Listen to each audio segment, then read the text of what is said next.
let's get to today's topic of choice, rut survival. Gotta love the rut, but it is a grind a lot of times. I have killed a few bucks on like day 9 of 10. I have killed bucks on like 14 of 15. It is a grind, and I think there's a lot of things that go into that, and here's like some tips, some thoughts to make that better, hopefully. Now, if you haven't trained for the rut, like, I can't help you there. You can't start training now. It's not going to be super beneficial, but it's easy to hunt hard like one day, where if you have any sort of like fitness regimen or at least doing some miles, right? Like rucking, standing sticks into pieces and hunting that route. If you have any sort of longer commutes, like, you can do it one day, sure, you can BS mental toughness through that, but like to do it day in and out, like your muscles will just fatigue and cramp and destroy yourself. Ask Andy about his elk hunt. I'm sure Dave will tell you it became very adamant after day one that they were not on the same playing field as far as fitness. Mentally also, I think it's important to think about it. Like back in August, you were so hyped for the rut. It was all, something you were dreaming about, hoping about when you were getting them pictures of them big bucks. And it's real easy on like a Sunday afternoon in August, like it's sunny out and you're like, oh yeah, I can grind out the rut. Well, it's truthfully, it's tough. It's not an easy task. And the other mental kind of thought I have around is think how you're gonna feel like December, right around Christmas, like December 20th, you're like, oh, it's pretty much over at this point. That magical time of year that you wait all year for is over. And so like understanding that that's kind of like the biggest part of being able to push through, and understanding like mentally, like, dude, I was just so hyped about it. I got to push through. If you come to that wall or whatever, I think is important. So a couple bullet points. Food, water intake. This is huge as far as I'm concerned. Generally, you can only take so much water to the tree if you're doing either all-day hunts or maybe even half days. But you got to have good water consumption, because generally, you have a big exertion to get into your spot, hang your stand, and so when can you take in water? Well, it's driving to said location, and obviously, like, we're all drinking either coffee, energy drinks, or whatever, but those are obviously dehydrate you. They force water out of your system, so you kind of want to be intaking during that time as well. Maybe wait till you're like 20 minutes from destination. You don't want to stop and pee 500 times. But I think that's a time period to do it. And Kevin Vistison brought up a very good point. Is generally I bring like a Nalgene or whatever for the car ride down, but I need to have something to take in on the ride home, and having maybe some electrolyte mix of choice in some of that on your consumption at the end of the day is probably a good idea. It makes it taste better. It's easier to consume at that point.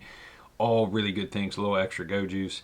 The other thing I'm finding that I really like is those like V8 energy drinks. They're like little 8-ounce skinny cans, and they got like 90 mgs of caffeine. And so I'm taking those after I get out the woods at like noon. And I got like some drive time ahead of me, and I kind of like that.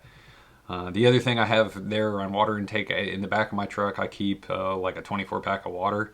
And once that gets below like 5 bottles, I buy another one and throw it back there. And my thought there is, one, I've always got water around.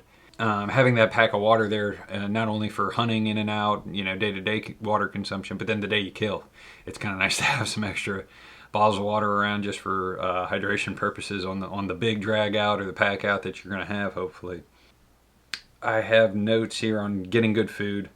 Obviously, I pack sandwiches. There's only so much you can do, but if you're sitting there eating a bunch of like salty pizza at night, probably not the best choice. So if you are driving a long distance after a hunt, let's say you're going home and you got, I don't know, let's call it an hour plus, I would not stop and get food right away despite how hungry you are, because then you get the drivey sleepies. I would drive until you're 15-20 minutes from home. At that point, stop by your favorite Arby's or whatever your destination of choice is. I kind of am leaning Arby's at that point, or maybe you call it a pizza if you're not hunting the next day. Just some thoughts there is get closer to destination so you don't get the drive sleepies. Let's see here. Let's talk about hunt locations, morning to midday. I like the fact that in the rut, a lot of times my morning sits can still produce well into the afternoon hours. To set up, tear down, and to do 3 or 4 stand hangs is sometimes needed. Sometimes you may go into a location and see bucks and deer in general.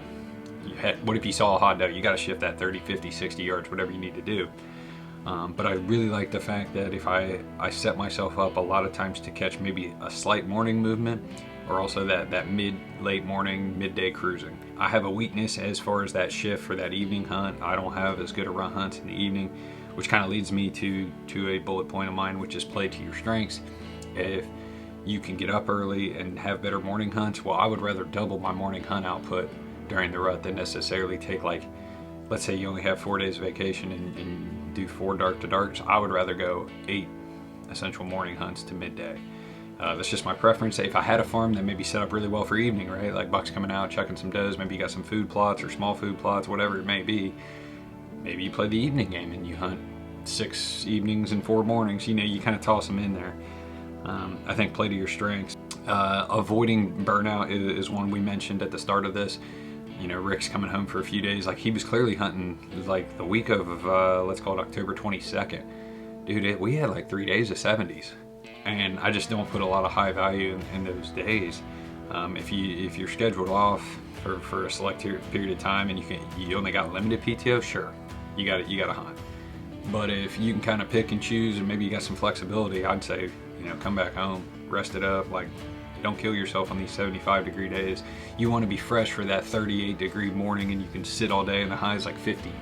That's the day to be out. I just heard a story by Cody of the Whitetail Legacy podcast that he did like 8 days of all-day sits and it was warm and they saw 0 deer on midday movement during those hot periods. So that's kind of a real-world example of, I do think deer move a lot midday, but I think, yeah, those hot temps, they'll shut down for sure.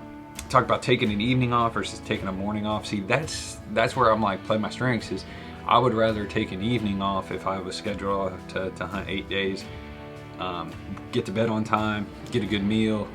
I'd rather hunt the morning and get back home and then recharge, go to bed stupid early, and then sit a morning off. Now, if you're a guy that needs some extra sleep and feels he wants to get it in AM hours, cold temp tips. Obviously, I have a very famous YouTube video on keeping your feet warm with like a hiker boot, basically putting a sock over that bad boy. That thing has blown up. You see me get tagged in that all the time across Instagram. That no doubt has changed the game for us as far as separating those feet from the cold metal platform. I'm also a big proponent of body warmers, which are like the bigger adhesives that you can like stick on your chest, because like all your blood's coming from your chest. I stick them on my low back for kidneys and like some of those organs. I definitely think like it essentially can turn like a regular puffy vest into one of those like power heater vests. So sticking a few of those bad boys in the pack this time of year, never a bad thing. And obviously, like anything puffy related, that's been a huge gain for the mobile hunter as far as a layering light piece that packs really well.